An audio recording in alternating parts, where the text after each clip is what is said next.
ನನಗೆ ಸಿಗ್ಲಿಲ್ಲ ಅಂತಂದ್ರೆ ಬೇರೆ ಇನ್ಯಾರಿಗೂ ಸಿಗಬಾರ್ದು ಅನ್ನುವಂತಹ ಥಾಟ್ ಅಲ್ಲಿ ಆಕೆನ ಕೊಲೆ ಮಾಡ್ಬಿಡ್ತಾನೆ, ಅದು ಕೂಡ ಓಯೋ ರೂಮ್ನಲ್ಲಿ. ಈ ರೀತಿಯಾದಂತಹ ಪ್ರಕರಣಗಳು ಜಾಸ್ತಿ ಆಗ್ತಾ ಇದೆ. ಯಾಕೆ ನಮ್ಮ ಯೂತ್ಸ್ಗಳಿಗೆ ಏನು ಸಮಸ್ಯೆ ಆಗ್ತಾ ಇದೆ ಅಂತ ಹೇಳಿ, ಕುಟುಂಬದಲ್ಲೇ ಕೂಡ ಬೆಳೆದಿರ್ತಾರೆ, ಮತ್ತು ಆಗು ಹೋಗುಗಳನ್ನು ಕೂಡ ನೋಡಿರ್ತಾರೆ, ಫ್ಯಾಮಿಲಿಯಲ್ಲಿ ಬೆಳೆದವರು ಕೂಡ ಹಾದಿ ತಪ್ತಾ ಇರೋದು ಕಾರಣ ಏನು ಅಂತ ಹೇಳಿ. Erosion of value system totally. So ಇವಾಗ ತುಂಬ ಜನ ಸ್ವೀಸೈಡ್ ಮಾಡ್ಕೋತಾ ಇರೋದು ನನಗೆ ಫೇಸ್ಬುಕ್ಕಲ್ಲಿ ಲೈಕ್ಸ್ ಬಂದಿಲ್ಲ, ನನ್ನ ಇನ್ಸ್ಟಾಗ್ರಾಮ್ ಪೋಸ್ಟ್ಗೆ ಲೈಕ್ಸ್ ಬಂದಿಲ್ಲ ಅಂತ ತುಂಬ ಜನ ಸ್ವೀಸೈಡು ಮಾಡ್ಕೋತಾ ಇದ್ದಾರೆ. ಅಂದರೆ they are depending more on social media than their own kith and kins. So ಮನೆಯಲ್ಲಿ ಬಂದು ತಂದೆ ತಾಯಿಗೆ ನಮಗೆ ಎಷ್ಟು ಲೈಕ್ಸ್ ಬರುತ್ತೆ, ನೀವು ಒಂದಿನ ನನ್ನ ಹೊಗಳಿಲ್ವಲ್ಲ ಅಂತ ಆ ಥರ ಜಗಳ ಮಾಡ್ತಾನೂ ಇದ್ದಾರೆ ಯೂತ್ಸ್ ಇವತ್ತು. And love has no age. ಎಷ್ಟೊಂದು ಕಾಲದಿಂದಲೂ ಕೆಲವು ಸತಿ ಗಂಡ ದೊಡ್ಡವನಿದ್ದಾನೆ, ಹೆಂಡತಿನೂ ದೊಡ್ಡವಳಿದ್ದಾಳೆ. ಸೊ ಬಟ್ ಲವ್ ಅಂತ ಆದಾಗ ದಯವಿಟ್ಟು ಈ ಪೇರೆಂಟ್ಸು ನಾನು ನೋಡ್ದೋನೇ ಮಾಡ್ಕೋಬೇಕು ಅನ್ನೋ ಒಂದು ಹಠದಿಂದ ಹೆಂಗೋ ಬಲವಂತ ಮಾಡಿ ಬ್ಲ್ಯಾಕ್ ಮೇಲೂ ಮಾಡ್ಬೋದು. ನಾವಿಬ್ಬರು ಪ್ರಾಣ ಕಳ್ಕೊತೀವಿ, ಏನೇನು ಹೆದರ್ಸಿರ್ತಾರೋ ನಮಗೆ ಗೊತ್ತಿರಲಿಲ್ಲ ಒಳಗಡೆ ಬಿಹೈಂಡ್ ದ ಸ್ಕ್ರೀನ್. ಸೊ ಇವ್ರೇನು ಮಾಡ್ತಾರೆ, ತಂದೆ ತಾಯಿನೂ ಎದುರು ಹಾಕೊಳಕ್ಕಾಗಲ್ಲ, ಇತ್ಲಾಗಿ ಇವ್ರ ಪ್ರೀತಿನೂ ಬಿಟ್ಕೊಡೋಕ್ಕಾಗಲ್ಲ. ಸೊ ಹಾಗಾಗಿ ಬೇರೆ ಆಯಾಮಗಳು ತಗೊಳ್ತಾರೆ. ಆಯಾಮಗಳು relates to erosion of value system. So ಸಮಾಜ ಮುಂಚೆ ಜಗಳ ಕದನದಲ್ಲಿ ಹೇಗಿತ್ತು, ಇವಾಗ ಕೊಲೆ ಹಂತಕ್ಕೆ ಬಂದ್ಬಿಡ್ತು ಅನ್ನೋದು ನಮಗೂ ಒಂಥರ ತುಂಬ ಶೋಚನೀಯನೇ ಆಗಿದೆ. Because there is so much help, we are all willing to help just over phone call. ಗುರುಜಿಗಳು ಹೇಳ್ದಂಗೆ ಒಂದು ಫೋನ್ ಕಾಲ್ನಲ್ಲೂ ಬರ್ತಿದ್ದಾರೆ ಜನ ಅಂತ. ಸೊ ಈ ಥರ ಕೇಸ್ಗಳು ನಮಗೆ ವಾರದಲ್ಲಿ 5-6 ಬರ್ತಾ ಇದೆ. ಸೊ ಈ 5 ವರ್ಷ ಹಿಂದೆ ನನಗೆ ಈ ಕೇಸಸ್ ಇರಲಿಲ್ಲ. ಎಲ್ಲ ನನಗಿಷ್ಟ ಇಲ್ಲ ಮದುವೆ, ನಮ್ಮ ಮನೇಲಿ ಫೋರ್ಸ್ ಮಾಡ್ತಿದ್ದಾರೆ ಅಂತ ಇನ್ನೋಸೆಂಟಾಗಿ ಬರೋರು. ಓಕೆ, ಇವಾಗ ಹಂಗಲ್ಲ, ನಾನು ತೋರಿಸ್ತೀನಿ ತಾಳಿ, ಬಲವಂತ ಮಾಡ್ತಿದ್ದಾರೆ, I will teach them A lesson ಅಂತ. ಕೆಲವ್ರು ಬಂದರೆ we can help them. Those who don't come end up like this. Okay, ಇಲ್ಲ ಮಂಗಳ ಗುರು, ಇನ್ನು ಮಂಗಳ ದೋಷದ ವಿಚಾರಕ್ಕೆ ಸಂಬಂಧಪಟ್ಟಂತೆ ನೀವು ಕೂಡ ಹೇಳ್ತಾ ಇದ್ರಿ, ಇತ್ತೀಚಿನ ದಿನಗಳಲ್ಲಿ ಏನಾಗ್ಬಿಟ್ಟಿದೆ ಅಂತಂದರೆ ಈ ದೋಷ ಅನ್ನೋದು ಯಾರು ಪರಿಗಣೆಗೆ ತೆಗೆದುಕೊಳ್ತಾ ಇಲ್ಲ. ತನಗೆ ಯಾರು ಇಷ್ಟನೋ, ತನಗೆ ಯಾರ ಜೊತೆ ಜೀವನ ಮಾಡಬೇಕೋ ಅವ್ರ ಜೊತೆ ಜೀವನ ಮಾಡಬೇಕು ಅಂತ ಹೇಳಿ ಮುಂದೆ ಹೋಗ್ತಾ ಇದ್ದಾರೆ. ಬಟ್ ಆದರೆ ಒಬ್ಬನ ಜೊತೆ ದಾಂಪತ್ಯ ಜೀವನದಲ್ಲಿ ಇದ್ದುಕೊಂಡು ಇನ್ನೊಬ್ಬನ ಜೊತೆ ಪ್ರೇಮ ಆಗತ್ತೆ ಅನ್ನೋದೇ ಮೊದಲಿಗೆ ತಪ್ಪು. ಬಟ್ ಆದರೂ ಆ ಪ್ರೇಮ ಆದ ನಂತರ ಮನೆಯಲ್ಲೆಲ್ಲ ಗೊತ್ತಾಗಿ ಜೋರು ಗಲಾಟೆಯಾಗಿ ಅದನ್ನು ಬಿಡೋದಕ್ಕಿಂತ ಮುಂಚೆಲೇ ತಾವು ಆರಾಮಾಗಿ ತಮ್ಮ ಗಂಡ ಮಕ್ಕಳ ಜೊತೆ ಜೀವನವನ್ನು ಯಾಕೆ ಮಾಡ್ತಾ ಇಲ್ಲ? ಕಾರಣ ಏನು? ಈ ಹಿಂದೆ ನಾವೆಲ್ಲ ಗಮನಿಸ್ಕೊಂಡು ಬಂದಂತಹ ಸಂದರ್ಭದಲ್ಲಿ ಜೀವನ ಮಾಡೋದಕ್ಕೆ ಕುಟುಂಬಸ್ಥರೆಲ್ಲರೂ ಕೂಡ ಸಪೋರ್ಟ್ ಮಾಡೋರು, ಹೀಗಿರಬೇಕು ಹಾಗಿರಬೇಕು ಅಂತ ಕೂಡ ಹೇಳೋರು. ಇಲ್ಲಿ ಈಗ ಆ ಸಮಸ್ಯೆಗಳು ಕಾಡ್ತಾ ಇದೆಯಾ? ಹಿರಿಯರು ಸಪೋರ್ಟ್ ಮಾಡ್ತಾ ಇಲ್ಲ, ಅಥವಾ ಅವರು ನಮಗೆ ಬೆನ್ನೆಲುಬಾಗಿ ನಿಲ್ತಾ ಇಲ್ಲ ಅನ್ನೋದು ಕಾಡ್ತಾ ಇದೆಯಾ? ಜ್ಯೋತಿಷ್ಯ ಆ್ಯಂಗಲಲ್ಲಿ ನಾವು ನೋಡ್ತಾ ಹೋಗೋದಾದ್ರೆ ಈಗ ಬಾಂಧವ್ಯದಲ್ಲಿ ಬಿಕ್ಕಟ್ಟಿನಲ್ಲಿ ಎಲ್ಲ ಒಡ್ಕಲಾಗಿ ಹೋಗಿದೆ. ತಮ್ಮ ಸ್ವಾರ್ಥ ಹಿತಾಸಕ್ತಿಗಳಲ್ಲಿ ಒಂದು ಕುಟುಂಬದಲ್ಲಿ ಏಕಿ ಕುಟುಂಬ ಅಂತಿತ್ತು ಮೊದಲು. ಈಗೆಲ್ಲ ಅಭಿವ್ಯಕ್ತಿ ಕುಟುಂಬ ದೂರ ಆಗ್ತಾ ಇದೆ. ಎಲ್ಲ ಒಂದು ಏರುಪೇರಿನಲ್ಲಿ ಅಳತೆಗೊಲ್ಲಲ್ಲಿ ನಡೀತಾ ಇದೆ ಬದುಕು. ಅವರವ್ರ ಸ್ವಾರ್ಥ ಹಿತಾಸಕ್ತಿಗೆ ಯೋಚನೆ ಮಾಡ್ತಾ ಇದ್ದಾರೆ. ಹುಡುಗನಿಗಿದ್ದ ಮನಸ್ಸು ಹುಡುಗಿಗಿರಲ್ಲ, ಹುಡುಗಿಗಿದ್ದ ಮನಸ್ಸು ಹುಡುಗನಿಗಿರಲ್ಲ. ಅವರ ಒಳಮನಸ್ಸಿನಲ್ಲಿ ಏನೇನು ಯೋಚನೆ ಇರುತ್ತೆ ಅಂದರೆ ಅದಕ್ಕೆ ಹೇಳೋದು ಪರಸ್ಪರ ಅನ್ಯೋನ್ಯತೆ ಒಪ್ಪಂದ ನಡ್ಕೊಂಡೋದ್ರೆ ಅಲ್ಲಿ ಸಂಸಾರ ಸುಖಮಯ ನಡ್ಕೊಂಡು ಹೋಗ್ಬಿಡುತ್ತೆ. ನಿಜ ಸಂಸಾರಕ್ಕೆ ಮನಸ್ಸಿನ ಒಪ್ಪಂದದ ಮೇಲೆ ಬದುಕು ನಿಂತಿರೋದು. ಯಾವಾಗ ಮನಸ್ಸು ಒಪ್ಪಂದದಲ್ಲಿರಲ್ಲ, ಸ್ವಾರ್ಥ ಹಿತಾಸಕ್ತಿ ಒನ್ಗೂಡ್ಬಿಡುತ್ತೆ, ಒಂದಲ್ಲ ಒಂದು ರೀತಿಯಲ್ಲಿ ಜಗಳ ಉದ್ಭವಿಸ್ತಾನೆ ಇರುತ್ತೆ. ಅಲ್ಲಿ ಸಾಮರಸ್ಯ ಬರೋಕ್ಕೆ ಸಾಧ್ಯವೇ ಇಲ್ಲ ಅಲ್ಲಿ ಬದುಕಿನಲ್ಲಿ. ಹಂಗಾದ್ರೆ ಈ ದೋಷ, ಆ ದೋಷ, ಈ ದೋಷ ಅಂತ ಹೇಳ್ತೀವಲ್ಲ, ಅದೆಲ್ಲ ಹಂಗಾದ್ರೆ ಸುಳ್ಳ ಅಂತ? ಆದರೆ ನಿಜ ಜ್ಯೋತಿಷ್ಯದಲ್ಲಿ ಅವಕಾಶ ಇದೆ. ಗಣಕೂಟಗಳು ಅವರಿಗೆ 30 ಗಣಕೂಟಗಳು ಅಂತ ಬರುತ್ತೆ. ಆಮೇಲೆ ಇವರಿಗೆ ಯಾವ ಹೋಲಿಕೆಗಳು ಅಂದರೆ ಈ ಪ್ರಾಣಿ ವರ್ಗದಲ್ಲಿ ಈಗ ಅದೇ ಹಸುಗೂ ಹುಲಿಗೂ ಬರೋದಿಲ್ಲ ಜೊತೆ. ಈ ರೀತಿ ಒಂದು ಪ್ರಾಣಿ ವರ್ಗದಲ್ಲಿ ಪ್ರೇರಣೆ ತೊಗೊಳ್ತಾರೆ ಜ್ಯೋತಿಷಿಗಳು ಇದರಲ್ಲಿ.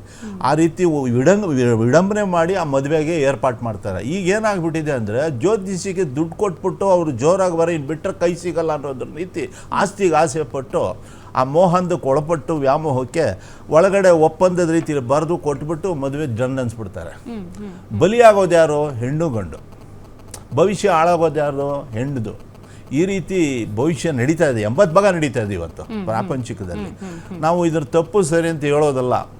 ಯಾವಾಗ ಏಕಿ ಕುಟುಂಬ ಒಂದು ಇದರಲ್ಲಿದ್ದು ಹಿರಿಕರು ಇರ್ತಿದ್ರು, ಅವರೆಲ್ಲ ಒಂದು ದಂಡನೆ ಮಾಡಿ ಅವರಿಗೆ ಬುದ್ಧಿವಾದ ಹೇಳಿ ಆ ಬದುಕನ್ನು ಹಸನ್ ಮಾಡೋಕ್ಕೆ ಮಾರ್ಗ ತೋರಿಸ್ಕೋರು. ಅವರು ಒಂದು ಅಜ್ಜಿ ಅಂತ ಮನೆ ಕೋಲಿ ಹಿಡ್ಕೊ ಕೂತ್ಕೊಂಡ್ರೆ ಗದ್ರಾಕೋರು ಅಲ್ಲಿ ಬಂದು ಏಯ್ ಬಾರೋ ಈ ಕಡೆ ಕೂತ್ಕೊಳ್ಳೋ ಇಲ್ಲಿ ಅನ್ನೋ ಒಂದು ವ್ಯವಸ್ಥೆ ಇತ್ತು. ಅಯ್ಯೋ ನಮ್ಮ ಅಜ್ಜಿಯೊಳಪ್ಪ ಬೈತಾಳೆ ಅನ್ನೋ ಭಯ ಇರೋದು.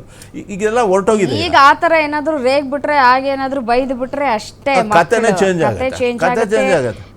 ಒಂದು 11 ವರ್ಷ 12 ವರ್ಷ ಮಕ್ಕಳು ತಲುಪಿದ್ರೆ ಸಾಕು ಸುಸೈಡ್ ಮಾಡ್ಕೊಳ್ಳೋ ಹಂತಕ್ಕೆ ಅವ್ರ ಮನಸ್ಸು. ಸುಸೈಡ್ ಮಾಡ್ಕೊಳ್ಳೋದೆಲ್ಲ ತಿರುಗಿ ಸೋಡಿತಾರೆ ಮೇಡಮ್ ಅವ್ರು. ಇವಾಗ ಯಾರೋ 100ಕ್ಕೊಬ್ರು 10ಕ್ಕೊಬ್ರು ಹೇಳ್ಬೋದು ನೀವು ಆ ಮಾತನ್ನ.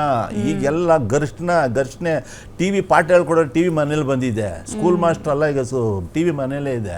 ಅದರಲ್ಲಿ ಎಲ್ಲ ಥರ ವ್ಯವಸ್ಥೆಗಳು ಕಾಣುತ್ತೆ ಕಣ್ಣಿಗೆ. ಅವರಿಗೆ ಪಾಠ ಹೇಳ್ಕೊಡೋರು ಬೇಕಲ್ಲ. ದಿನ ಬೆಳಿಗ್ಗೆ ಮೊಬೈಲ್ ಇಟ್ಕೊಂಡು ಕೂತ ಅಂದರೆ ಅವ್ರು ಆ ಕಡೆ ಹೋಗಲ್ಲ ಯಾರೂ. ಈ ಸ್ಥಿತಿ ಬಂದಿದೆ. ತಂದೆ ತಾಯಿನ ಎಗರು ಕುಣಿದ ಅಂದರೆ ಎತ್ತಿ ಬಿಸಾಕ್ಬಿಡ್ತಾನೆ ಕೋಪದಲ್ಲಿರೋನು. ಈಗ ಮಂಗಳ ದೋಷ ಇದೆ ಅಂತ ಹೇಳುವಂತಹ ಜ್ಯೋತಿಷಿಗಳು ಅದಕ್ಕೆ ಪರಿಹಾರವನ್ನು ಕೂಡ ಹೇಳಬಹುದಲ್ವಾ? ಇದೆ. ಇವತ್ತು ಸರ್ಪದೋಷ ವಾಸಿಗೆ ಹೌದು ಅಲ್ವಾ? ಈಗ ಪರಿಹಾರ ಈಗ ಆಕೆ ಕೊಡ್ತಾ ಇರುವಂತಹ ರೀಸನ್ ಏನಪ್ಪಾ ಅಂತಂದ್ರೆ ಮಂಗಳ ದೋಷ ಇತ್ತು, ಸೊ ಹಾಗಾಗಿ ನಾನು ಹತ್ಯೆ ಮಾಡಿದೆ ಅಂತ ಹೇಳ್ತಾ ಇದ್ದಾರೆ. ಈಗ ನಮ್ಮ ಈ ಪುರಾಣದಲ್ಲಿ ಬಂದಿರತಕ್ಕಂಥದ್ದು ಕೆಲವು ವಿಷಯ ಹೇಳ್ತೀನಿ. ಸ್ತ್ರೀ ಹತ್ಯೆ, ಶಿಶು ಹತ್ಯೆ, ಗೋ ಹತ್ಯೆ, ಸರ್ಪ ಹತ್ಯೆ, ಬ್ರಹ್ಮ ಹತ್ಯೆ ಅಂತ ಒಂದು ವ್ಯವಸ್ಥೆ ಮಾಡಿದ್ದಾರೆ. ಈ ಇಷ್ಟು ಹತ್ಯೆಗಳು ಮಾಡಿದವರು ಯಾರೇ ಮಾಡಿಲ್ಲ, ಯಾವ ಜಾತಿಯವರೇ ಮಾಡಿಲ್ಲ, ಅದು 7 ಜನ್ಮಕ್ಕೂ ಬಿಡೋದಿಲ್ಲ ಅವ್ರನ್ನ ಅನ್ನೋ ಒಂದು ಶಾಸನ ಇದೆ ನಮ್ಮ ಇತಿಹಾಸ ಪುರಾಣದಲ್ಲಿ. ಇದನ್ನು ಆ ಲಭ್ಯತೆಯಲ್ಲೇ ಇವಾಗ ನಡ್ಕೊಂಡು ಹೋಗ್ತಾ ಇರೋದು. ಇವಾಗ ಸುಮಾರು ಜನಕ್ಕೆ ಜಾತಕಗಳು ಇವ್ರಿಗೆ ಇದಿದೆ, ಕುಜದೋಷ ಇದೆ, ಈ ದೋಷ ಇದೆ, ಆ ದೋಷ, ಇದೆಲ್ಲ ಹಿಂದೆ ಬಂದಿರೋ ಪೂರ್ವಾರ್ಜಿತ ಕರ್ಮಫಲಗಳು ಅವರಿಗೆ. ಅದನ್ನು ಅನುಸರಣೆ ಮಾಡಿ ನೋಡಿ ವ್ಯವಧಾನದಲ್ಲಿ ಅವರಿಗೆ ಸರಿದಾರಿ ತೋರಿಸ್ಕೊಬಿಟ್ರೆ ಅವ್ರದ್ದು ಬದುಕು ಪರಿಹಾರ ಕಂಡುಕೊಂಡು ಮಾಡ್ಕೊಂಡು ಹೋಗ್ಬೋದು. ಈಗ ಆ ಕಡೆ ಗಮನ ಕೊಡ್ತಾ ಇಲ್ಲ ವ್ಯವಸ್ಥಿತವಾಗಿ. ಸ್ಪೀಡ್ ರಾಕೆಟ್ ಸ್ಪೀಡ್ ಇವಾಗ ಎಲ್ರಿಗೂ. ಜ್ಯೋತಿಷ ಅನ್ನೋದು ನಮ್ಮ ಚಾಲೆಂಜು. ಅಂದರೆ ನಾವು ಜ್ಯೋತಿಷ ಹೇಳುವಾಗ ಜನ ಬರ್ತಾರೆ. ನನಗೊಬ್ಬ ಕ್ಲೈಂಟ್ ಬಂದರು, ಮದುವೆ ಆಗಿ ಇದೇ ಥರ 2 ದಿನ 3 ದಿನ ಆಗಿದೆ, ಇಷ್ಟಪಟ್ಟು ಮದುವೆ ಮಾಡ್ಕೊಂಡಿಲ್ಲ. ಆ ಹುಡುಗಿ ನೋಡೋಕೆ ಬಂದಿದ್ದಾನೆ, ಮನೆಯವ್ರು ಬೇಡ ಅಂತ ಹೇಳಿದ್ದಾರೆ, ತಗೊಳ್ಳೋದ್ರ ಮಾತುಕತೆಯಲ್ಲಿ ಮುರಿದೋಗಿದೆ. ಬಟ್ ಇವ್ರಿಗೆ ಇಷ್ಟ ಆಗಿಲ್ಲ, ಇರಲಿ ನಾವು ಪರವಾಗಿಲ್ಲ ಮಾಡ್ಕೊತೀವಿ ಅಂತ ಹುಡುಗಿನ ಹುಡುಗಿ ರಿಜಿಸ್ಟರ್ ಮಾಡ್ಕೊಂಡು ಬಂದುಬಿಟ್ಟಿದ್ದಾರೆ. ಇವ್ರ ಮಾತು ಅವ್ರ ಮಾತು ಕೇಳಿದ್ರೆ ಮಾಡ್ಕೊಂಡು ಬಂದು ಕೂತಿದ್ದಾರೆ. 3 ಡೇಸು ಇಬ್ಬರು ಜಾತಕ ಕೊಟ್ಟರು. ನಾನು ಕೇಳಿದ್ವಿ, ಹೇಳಿದ್ರಿ ಈಗ ಅವ್ರು ಹೇಳ್ಬೋದಲ್ಲ ಪರಿಹಾರ ಅಂತ. ಈ ಜಾತಕ ತೆಗೆದು ನೋಡ್ತಾ ಇದ್ದೀನಿ, ಆ ಜಾತಕದಲ್ಲಿ ಇಬ್ಬರದು ಡೈವರ್ಸ್ ಇದೆ ಅಂತ ಹೇಳಿದೆ. ಹೊಸ ಮಕ್ಕಳು ಆಗ್ತಾನೆ ನವದಂಪತಿಗಳು. ಅವ್ರು ಕೂತಿರುವಾಗ ಆ ಡೈವರ್ಸ್ ಅಂತಿದ್ದಾಗ ನಾನು ಮನುಷ್ಯನೇ, ನಮ್ಗೆ ಯಾವ ರೀತಿ ಬಾಯಿ ಬರುತ್ತೆ ಹೇಳಲಿಕ್ಕೆ? ಆಗ್ತಾನೆ ಮದುವೆ ಆಗಿರ್ತಾರೆ. ಸೊ ನನಗೆ ಹೇಳಲಿಕ್ಕೆ ಬಾಯಿಲೇ ಬರಲಿಲ್ಲ. ಏನಂತಂದರೆ ಅವ್ರು ಇಷ್ಟಪಟ್ಟು ಮದುವೆ ಮಾಡಿದರೆ ಜಾತಕ ನೋಡೋಂಥ ಅವಶ್ಯಕತೆ ಇಲ್ಲ. ಅವ್ರು ಇಷ್ಟಪಟ್ಟು ಮದುವೆ ಆಗಿಲ್ಲ, ಮಾತುಕತೆಗೆ ಬಂದವರು ಮುರಿದು ಬಿದ್ದಾಗ ಇಲ್ಲವ್ರನ್ನೇ ಮಾಡ್ಕೋತೀವಿ ನಾವು, ಲೇಟ್ ಆಗಿದೆ ಅಂತೇಳಿ ಮಾಡ್ಕೊಂಬಿಟ್ಟಿದ್ದಾರೆ ಅವರು. ಈಗ ಕೇಳ್ತಾರೆ ನಮ್ಮನ್ನು, ನಾವು ಯಾವ ರೀತಿಯಾಗಿರ್ತಕ್ಕಂಥ ನಾವು ಭಾಳ ಮಾಡ್ತೀವಿ ಅಂತ ಕೇಳ್ತಾರೆ. ಕೇಳದೇ ಇದ್ರೆ ಒಬ್ಬರು ಬಂದಿದ್ರೆ ಪರವಾಗಿಲ್ಲ, ಇಬ್ಬರು ಕೂತ್ಕೊಂಡ್ಬಿಟ್ಟಿದ್ದಾರೆ. ಸೊ ಅವಾಗ ನಾನೇ ಹೇಳ್ಬೇಕಾಗತ್ತೆ, ನಮ್ಗೆ ಎಷ್ಟು ಚಾಲೆಂಜ್ ಬಂದುಬಿಡುತ್ತೆ ಅವಾಗ ಅಂದರೆ, ನಮಗೆ ದುಃಖ ಅಂತ ಹೇಳಲಿಕ್ಕೂ ಕಷ್ಟ ಆಗ್ತದೆ, ನೀವು ಚೆನ್ನಾಗಿರ್ತೀರ ಅಂತ ಹೇಳಲಿಕ್ಕೂ ಸುಳ್ಳಾಗಲಿಕ್ಕೆ ನಮಗಿರುತ್ತೆ. ನಮ್ಮ ಪ್ರೊಫೆಷನ್ ಚಾಲೆಂಜ್ ಬರುತ್ತೆ. ನಮಗೆ ಎಷ್ಟು ದುಃಖ ಆಗುತ್ತೆ ಅವತ್ತು ರಾತ್ರಿ ಎಲ್ಲ ಅಂತಂದರೆ ಅಷ್ಟು ದಿನ ದುಃಖ ಆಗುತ್ತೆ. ಯಾಕೆಂದ್ರೆ ಈಗ ಹೌದು ಅವರು ಮುಂದಿನ ಜೀವನದ ಬಗ್ಗೆ ಯೋಚನೆ ಮಾಡ್ತಾ ಇದ್ದಾರೆ, ಎಲ್ಲ ಮಾಡ್ಕೊಂಡು ಆದ್ಮೇಲೆ ಅಲ್ವಾ? ಅದಕ್ಕಿಂತ ಮುಂಚೆನೆ ಅವರು ಜ್ಯೋತಿಷಿಗಳನ್ನ ಕಾಂಟ್ಯಾಕ್ಟ್ ಮಾಡ್ಬೋದಾಗಿತ್ತು. ಈಗ ನೀವು ಹೇಳ್ತಾ ಇದ್ದೀರಿ ಈ ತರ ಈ ರೀತಿಯಾಗಿ ಸಮಸ್ಯೆ ಬಂದಿದೆ, ಇಬ್ರು ಬಂದು ಕೂತಿದ್ದಾರೆ ಅಂತ ಅಂದಾಗ ನಿಮ್ಗೆ ಅವಾಗ ಈ ಕಡೆ ಬಿಸಿ ತುಪ್ಪ ಬಾಯಿಗೆ ಹಾಕೊಂಡಿದ್ದೀರಿ, ನುಂಗೋದಕ್ಕೂ ಆಗೋದಿಲ್ಲ, ಉಗ್ಳೋದಕ್ಕೂ ಆಗೋದಿಲ್ಲ ಅಂತ ಅನ್ನುವಂತಹ ಪರಿಸ್ಥಿತಿ ಅಂತ ಹೇಳ್ತಾ ಇದ್ದೀರಿ. ಬಟ್ ಸ್ಟಿಲ್ ಏನಪ್ಪಾ ಅಂತಂದ್ರೆ ಸತ್ಯ ಹೇಳಲೇಬೇಕಲ್ವಾ?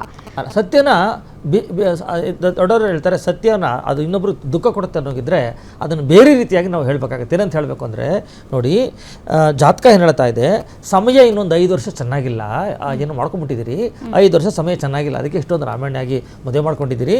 5 ವರ್ಷ ಕಾಲ ಯಾವಾಗ ಬೇಕೋ ನೀವು ದೂರ ಆಗ್ಬೋದು. ಅಂದರೆ ಇಬ್ಬರು ಗಂಡ ಹೆಂಡತಿ ಜಗಳಾಡ್ಕೊಂಡು ದೂರ ಆಗಂತ ಹೇಳಲ್ಲ ನೀವು. ಈ ಜಾತಕದಲ್ಲಿ ಅಂಗಾರಕ ಮಂಗಳ ಗ್ರಹ ದೋಷ ಇದೆ. ಆ ಮಂಗಳ ಗ್ರಹ ಗುರುಜಿ, ಈ ವಿಚಾರಕ್ಕೆ ಸಂಬಂಧಪಟ್ಟಂತೆ ಮಾತನಾಡ್ತಾ ಹೋಗ್ತೀನಿ. ಒಂದು ಬ್ರೇಕ್ ತೆಗೆದುಕೊಳ್ಳೋ ಸಮಯ ಆಗಿದೆ. ಹೌದು, ಸಾಕಷ್ಟು ಸಮಸ್ಯೆಗಳನ್ನು ಹೊತ್ಕೊಂಡು ಜ್ಯೋತಿಷಿಗಳ ಮುಂದೆ ಹೋದಂತಹ ಸಂದರ್ಭದಲ್ಲಿ ನಾವು ಯಾವ ಸಂದರ್ಭದಲ್ಲಿ ಹೋಗ್ತೀವಿ ಅನ್ನೋದು ಕೂಡ ಬಹಳ ಇಂಪಾರ್ಟೆಂಟ್ ಆಗುತ್ತೆ. ಮತ್ತು ಎಲ್ಲವೂ ಆಗೋದ ನಂತರ ಜ್ಯೋತಿಷಿಗಳ ಹತ್ರ ಹೋದಾಗ ಜ್ಯೋತಿಷಿ ಕೊಡುವಂತಹ ಸಜೆಷನ್ ಕೂಡ ನಮ್ಮ ಜೀವನದಲ್ಲಿ ಬಹಳಷ್ಟು ಪ್ರಾಮುಖ್ಯತೆಯನ್ನು ಕೂಡ ಪಡೆದುಕೊಳ್ಳುತ್ತೆ.